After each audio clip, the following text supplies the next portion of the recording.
déconstruire les mensonges relatés par les Occidentaux.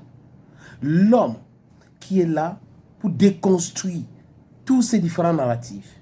We need to debunk all their lies.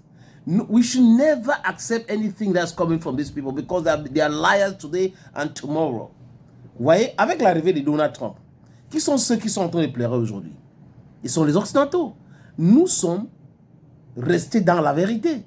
Les activistes, les blogueurs africains qui ont soutenu la Russie, qui ont refusé de se faire manipuler par les Occidentaux, sont en train de gagner aujourd'hui. Parce que la vérité triomphe toujours, les amis. La vérité triomphe toujours. Vous voyez Macron? Emmanuel Macron, il est en train de lamenter et il est en train de hurler, mais c'est tout ce qui lui reste. Il ne peut rien faire d'autre que de lamoyer, de lamenter, de crier, de dire ceci. Vous ne devez pas nous oublier, il ne faut pas nous oublier. C'est ça. Parce que la réalité est tout autre chose. Ils ont été toujours dans le mensonge. Mensonge pour coloniser les gens, mensonge pour esclavager les gens. C'est ça qui est en train de... On est en train de... Ça tombe sur leur visage aujourd'hui. Donald Trump s'est rendu compte que le rapport de force est déséquilibré. Depuis que la Russie a signé la coopération sans limite avec la Chine. Il avait même dit lors de sa campagne que c'est une erreur stratégique monumentale de pousser la Russie d'être alliée de la Chine.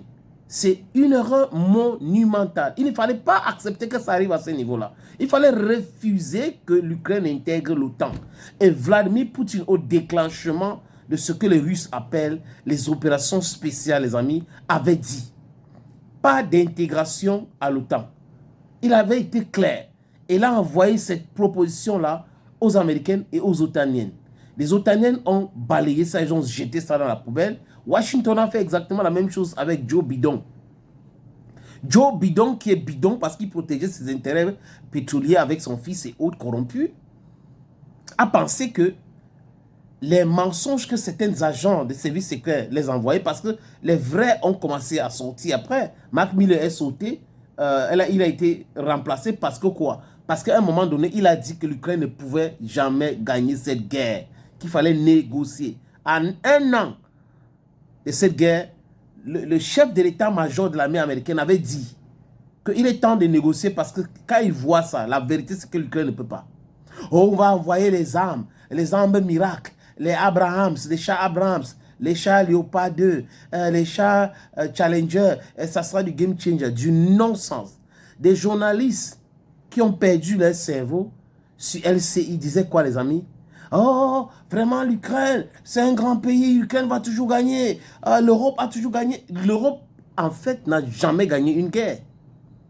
L'Europe n'a jamais gagné une guerre. Alors, pour ceux qui connaissent un peu de l'histoire, et ils seront d'accord avec moi que l'Europe, c'est le continent le plus brutal. L'Europe, c'est la brutalité, c'est la brutalité. Et les pays européens sont cyniques. Ils balkanisent les pays. Quand ils voient un pays grand, il faut couper ça en 1000 morceaux pour pouvoir contrôler. Mais aujourd'hui, ils sont dans cette même non-sens. C'est-à-dire que c'est difficile pour eux. On va sanctionner la Russie. Ça n'a rien donné. On va mettre la Russie sur embargo. 17 000 trains de sanctions. 14 000 trains, 20 000 trains.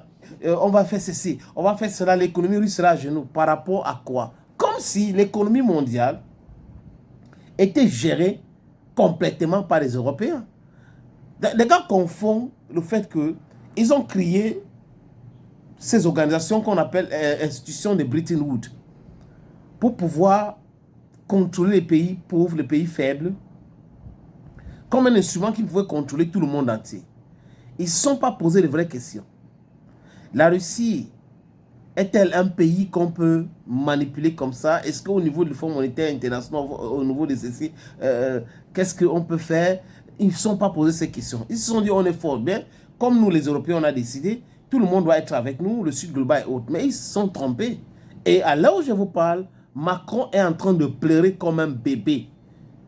Vous savez, les grandes personnes ont des façons de pleurer. Ce n'est pas forcément oh, oh, oh, oh, oh, oh. Non, ce n'est pas ça.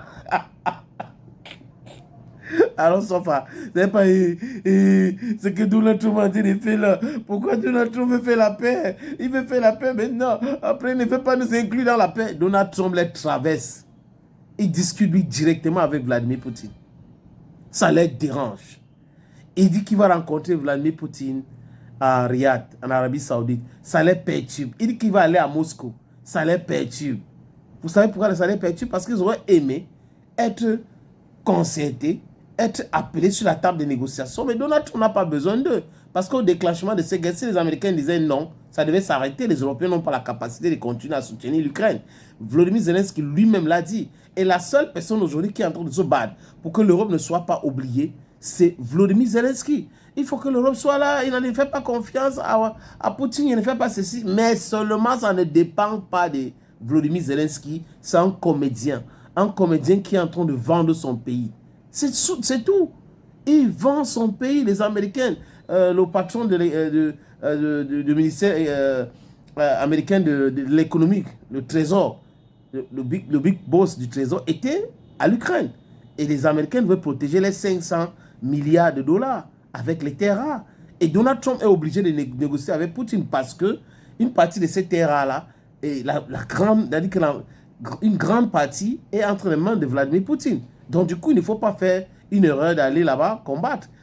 On vous dit aujourd'hui, à l'heure où je vous parle les amis, les Russes ont 2000 têtes de gifles nucléaires. 2000 modernisées.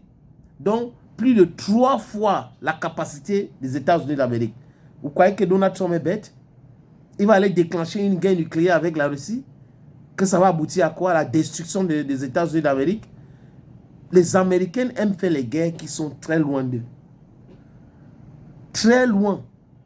Là, les guerres qui sont à côté là, ou les guerres qui vont les toucher, ils ne sont pas dedans. Ils ne sont pas bêtes. Ceux qui sont d'une stupidité, myopie intellectuelle, myopie analytique, ce sont les Européens. Parce qu'il suffit de leur donner quelques dollars pour certaines fausses analyses. Ils vont passer sur les plateaux. Macron, la paix est possible et il y aura la paix sans toi. Peut-être à la dernière minute pour ne pas ridiculiser les Européens que Donald Trump a dit OK.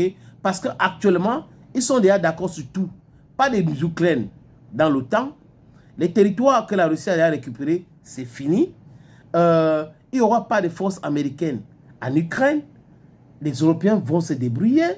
Donald Trump dit qu'il fait confiance à Vladimir Poutine. Voilà. Tout ce que M. Poutine a dit dès le départ, Donald Trump lui a donné. Donc, à quoi servait donc de faire cette guerre? That is the very important question we should have been asking ourselves. I mean, when I say we, I'm talking of those who are normal again. Because those guys in Europe, they are not normal. Zelensky is not normal. Macron is not normal. He can cry today till tomorrow. It is his cup of tea. We told you now, I shook Ngongoli. Bye-bye, friends.